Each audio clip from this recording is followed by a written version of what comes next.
Class chemistry सिन board 2025 में जो exams होने वाले हैं अप्रैल के अंदर, हम उनकी तैयारी प्रिपरेशन कर रहे हैं। केमिस्ट्री की बहुत जल्द फिज़िक्स के और मैथ्स के लेक्चर भी शुरू किए जाएंगे। लेक्चर नंबर 5 में हम जिस टॉपिक को पढ़ेंगे उसका नाम है नंबर ऑफ पार्टिकल्स को कैसे कैलकुलेट किया जाएगा। हमने इससे पहले नंबर ऑफ मोल्स को कैलकुलेट किया था। अब हमारा टॉपिक है नंबर ऑफ पार्टिकल्स को कैलकुलेट कैसे करें। याद रखिएगा, जब हम कहते हैं नंबर ऑफ पार्टिकल्स तो हम ये कहते हैं नंबर ऑफ पार्टिकल का मतलब है एटम्स, आइंस या मॉलिक्यूल्स, और फॉर्मूला यूनिट भी कह सकते हैं आप, लेकिन फॉर्मूला यूनिट जाहिर बात है आइंस ही होते हैं तो हम इसको आइंस कह सकते हैं। यानी कि हम कह के नंबर ऑफ पार्टिकल्स का मतलब है पार्टिकल्स की जगह पे कभी एटम्स होंगे, पार्टिकल की जगह पे कभी आइंस होगा, पार्टिकल की जगह पे कभी मॉलिक्यूल होगा, पार्टिकल की जगह पे कभी फॉर्मूला यूनिट होगा। तो नंबर ऑफ पार्टिकल का मतलब है number of atoms, number of ions, number of molecules, number of formula units. तो हम ये कह सकते हैं कि नंबर ऑफ पार्टिकल्स का मतलब है number of atoms, number of ions, number of molecules, number of formula units. तो नंबर ऑफ पार्टिकल्स 4 चीज़ों पे बोला जाता है। एग्जाम्स में आपको नंबर ऑफ पार्टिकल्स नहीं, नंबर ऑफ एटम्स कहेंगे, नंबर ऑफ आइंस कहेंगे, नंबर ऑफ मॉलिक्यूल्स कहेंगे, नंबर ऑफ फॉर्मूला यूनिट्स कहेंगे। ज़्यादातर पेपर के अंदर नंबर ऑफ एटम्स और नंबर ऑफ मॉलिक्यूल का सवाल आता है कि कैलकुलेट कर दें number of atoms given compound के या गिवन एटम के, या कैलकुलेट कर दें number of molecules given molecule का। तो आज हम एक सवाल नंबर ऑफ एटम का और एक सवाल नंबर ऑफ मॉलिक्यूल का करेंगे। इससे पहले number of atoms, number of particles का फॉर्मूला क्या है ये बताना भी बहुत ज़रूरी है आपको, कि नंबर को NO से शो कर दिया डॉट लगा के, नंबर ऑफ पार्टिकल्स का फॉर्मूला क्या है। याद रखिएगा, नंबर ऑफ पार्टिकल्स का मतलब क्या है, number of atoms, number of molecules का फॉर्मूला क्या है, सिंपल ना फॉर्मूला है इसका number of moles multiplied bye Avogadro number, Avogadro number. यानी कि अगर आपको नंबर ऑफ पार्टिकल्स निकालना है, यानी कि नंबर ऑफ एटम्स या मॉलिक्यूल निकालना है, तो आपको नंबर ऑफ मोल्स और एवोगाड्रो को दोनों को मल्टीप्लाई करना होगा। यानी मतलब ये हुआ कि नंबर ऑफ एटम्स और नंबर ऑफ मॉलिक्यूल्स निकालने के लिए आपको पहले नंबर ऑफ मोल्स निकालना पड़ेंगे। नंबर ऑफ मोल्स निकाले बगैर आप नंबर ऑफ पार्टिकल्स मालूम नहीं कर सकते। तो जब भी आपको कहा जाए calculate the number of atoms या calculate the number of molecules, तो आप पहले उस कंपाउंड, उस मॉलिक्यूल, उस एटम के नंबर ऑफ मोल्स निकालेंगे। उस नंबर ऑफ मोल्स को निकालने के बाद आप उसको एवोगाड्रो नंबर से मल्टीप्लाई कर देंगे। आपको पता है कि नंबर ऑफ पार्टिकल्स यानी कि नंबर ऑफ एटम्स और नंबर ऑफ मॉलिक्यूल को रिप्रेजेंट करते हैं कैपिटल N से, और नंबर ऑफ मोल को रिप्रेजेंट करते हैं स्मॉल n से मल्टीप्लाई, और एवोगाड्रो नंबर को रिप्रेजेंट करते हैं Na से, कैपिटल A और कैपिटल N से। तो यानी कि हमारे पास फॉर्मूला बन गया नंबर ऑफ मोल निकालने का, नंबर ऑफ पार्टिकल्स निकालने का, यानी कि हमारे पास नंबर ऑफ एटम्स और नंबर ऑफ मॉलिक्यूल निकालने का फॉर्मूला बन गया N मल्टीप्लाई बाई Na। ये N क्या है, नंबर ऑफ मोल्स हैं, ये Na क्या है, ये एवोगाड्रो नंबर है। अच्छा, Na का फॉर्मूला, N का नंबर ऑफ मोल्स का फॉर्मूला क्या है, नंबर ऑफ मोल्स का फॉर्मूला है गिवन मास। गिवन मास किसका, गिवन मास जो भी एटम या मॉलिक्यूल होगा, divide by molar mass molar mass molar mass किसका, एटम का या मॉलिक्यूल का। या आपके पास आ गया n बराबर आ गया given mass divide by molar mass, multiply था तो मैंने लगा दिया मल्टीप्लाई।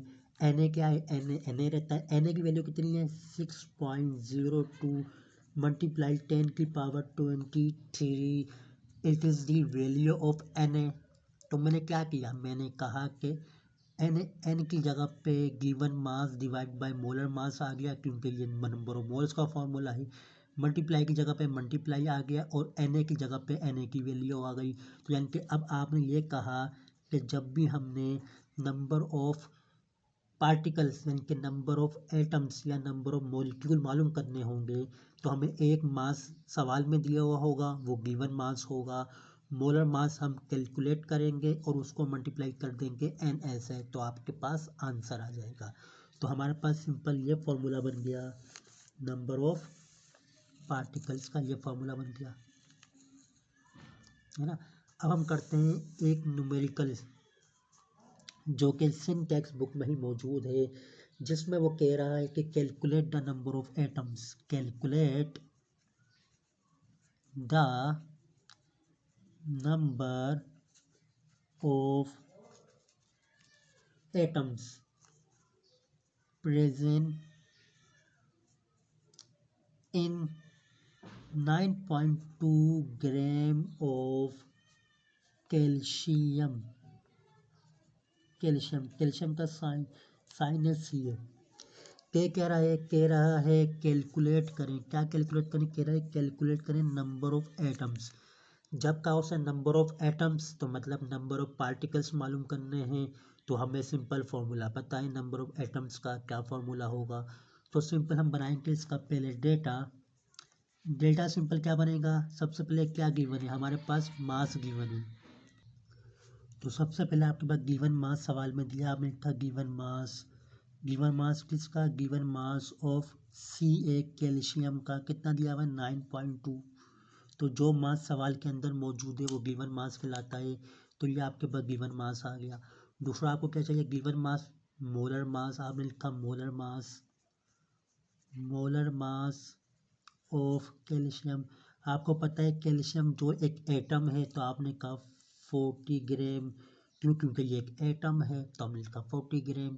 फिर हमें क्या करना है, हमें मालूम करना है नंबर ऑफ, तो एन आपको पता है कि एवोगाड्रो नंबर, लिखना चाहें तो लिख दें एवोगाड्रोस नंबर किसके बराबर है 6.02 10⁻23 के बराबर है।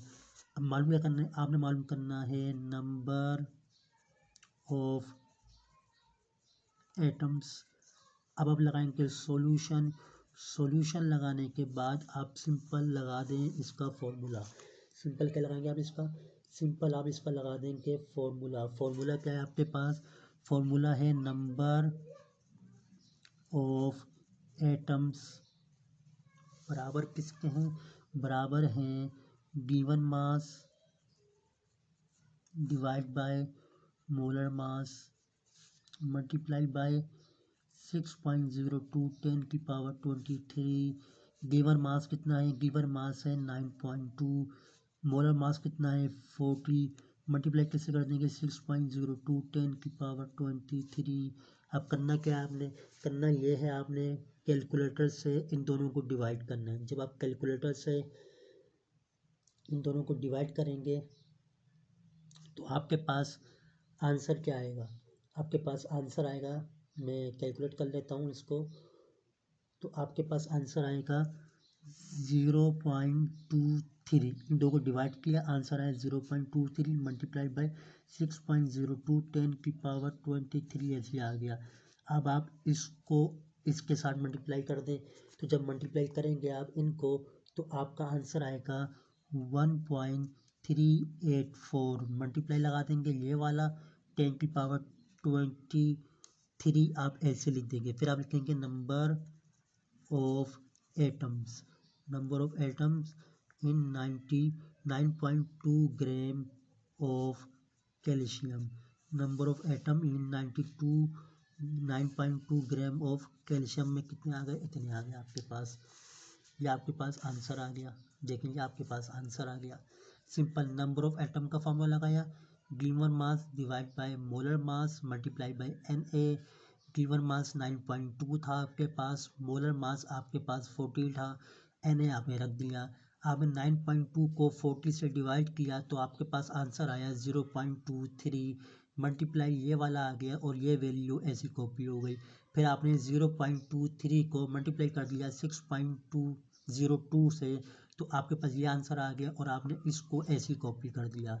ये आपके पास आ गए नंबर ऑफ एटम्स। किसके नंबर ऑफ एटम्स? कैल्शियम के नंबर ऑफ एटम्स 9.2 के अंदर, 9.2 ग्राम के अंदर ये नंबर ऑफ एटम्स आ गए। ये आपका पहला सवाल था जिसमें नंबर ऑफ एटम्स मालूम करना था। एक और सवाल आपको बुक में दिया हुआ है जिसमें वो आपको ये कह रहा है, जो बुक के अंदर मौजूद है, कि पहले कह रहा है कि आपको कैलकुलेट करें आप, calculate the number of moles, number of moles calculate करें। फिर कह रहा है कि number of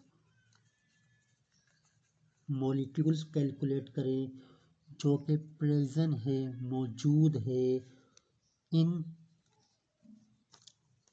8 gram of C6H12O6 के अंदर मौजूद है। यह आपको उसने दे दिया मालूम करने को। क्या कह रहा है? कह रहा है कैलकुलेट करें। क्या कैलकुलेट करें? नंबर ऑफ मोल्स पहले कैलकुलेट करें। एक बात क्या करें? नंबर ऑफ मोल कैलकुलेट करें। दूसरा में कह रहा है नंबर ऑफ मॉलिक्यूल भी कैलकुलेट करें। मैंने ये बात आपको पहले बताई थी, जो कि हमारे पीछे हमने इसमें पढ़ी थी, कि भाई नंबर ऑफ मॉलिक्यूल्स या नंबर ऑफ एटम मालूम करने के लिए नंबर ऑफ मोल्स का मालूम करना ज़रूरी है। वो सवाल में बोले या ना बोले आपने तो मालूम करना है।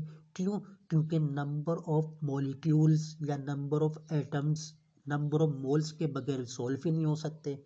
तो अब वो कह रहा है कि नंबर ऑफ मोल्स मालूम करें। पहले सवाल में कह रहा है कि नंबर ऑफ मोल्स मालूम करें।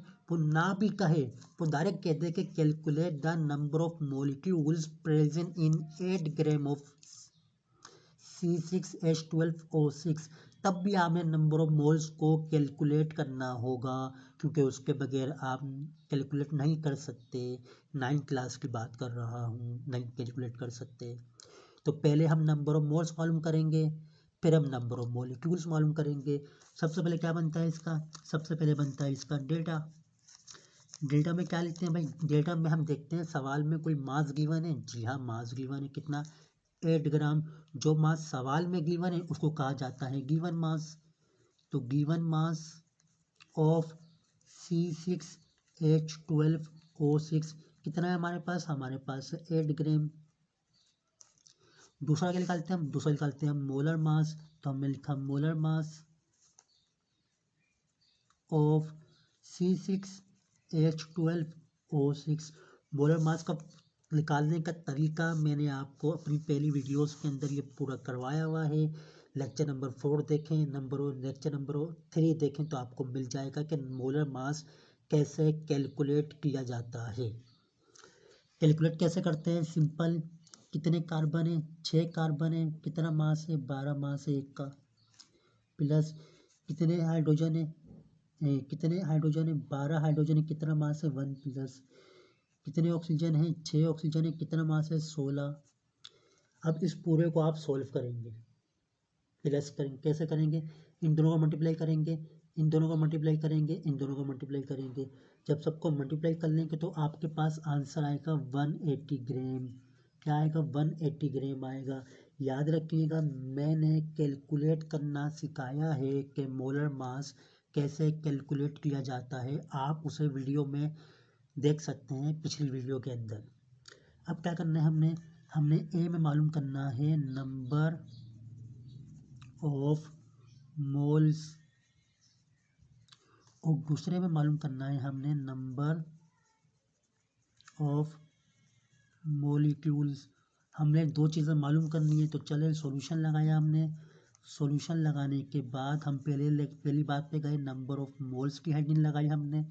नंबर ऑफ मोल्स की हेडिंग लगाई, उसका फार्मूला लगा दो। नंबर ऑफ मोल्स का फार्मूला क्या है? नंबर ऑफ मोल्स का फॉर्मूला है given mass divide by molar mass. Given mass किसका है? इसी का है C6H12O6 का, और मोलर मास भी किसका होगा? C6H12O6 का। तो गिवन मास कितना दिया हुआ है उसने आपको? तो गिवन मास जो आपको उसने दिया हुआ है वो आपको दिया हुआ है 8 ग्राम, और मोलर मास कितना निकाला आपने? 180 निकाला है। दोनों को क्या करेंगे हम? दोनों को हम डिवाइड करेंगे, और डिवाइड करने के बाद जो आपके पास आंसर आ रहा है वो आ रहा है 0.4 मोल। ये आप कैलकुलेट कर लेंगे आराम से मोबाइल के अंदर, मैं कैलकुलेट के अंदर या मोबाइल के अंदर, मैंने मोबाइल में किया है। आपके पास ये आ गया, ये आपके पास आ गया पहले का आंसर, ये हमारे पास नंबर ऑफ मोल्स आ गए। दूसरा क्या है भाई? दूसरा है हमें मालूम करना है नंबर ऑफ मॉलिक्यूल्स। बी है नंबर ऑफ मॉलिक्यूल्स। तो नंबर ऑफ मॉलिक्यूल्स का फॉर्मूला क्या है भाई? नंबर ऑफ मॉलिक्यूल्स का फॉर्मूला है number of moles multiplied by N है। Number of moles multiplied by N है। Number of moles multiply by N है। नंबर ऑफ मोल्स ऊपर मालूम किया आपने 0.4, एन है कितना है? 6.2 मल्टीप्लाई 10⁻23। तो आप इसे सॉल्व करेंगे तो आपके पास आंसर आ जाएगा 0.240 मल्टीप्लाई 10⁻23। ये आपके पास आंसर आ गया। अब देखें, पॉइंट से पहले ज़ीरो है, पॉइंट से पहले ज़ीरो नहीं कोई नंबर होना चाहिए, तो पॉइंट को हम यहाँ ट्रांसफ़र कर देंगे। तो 2.40 मल्टीप्लाई 10 की पावर, एक पावर कम कर देंगे, 22 मॉलिक्यूल्स कर देंगे। ये आपके पास आ गया सेकंड का नंबर ऑफ मॉलिक्यूल्स निकालने का तरीका। हमने पॉइंट से पहले ज़ीरो था, पॉइंट से पहले ज़ीरो नहीं होना चाहिए, कोई नंबर होना चाहिए 1 से 9 तक। तो हमने पॉइंट यहाँ ले आए, 2 ले आए, फिर पॉइंट ले आए, और हम एक एक के बाद ले गए तो एक पावर हमने कम कर दी और हमने कर दिया 22। ये था इसका तरीका नंबर ऑफ मॉलिक्यूल निकालने का।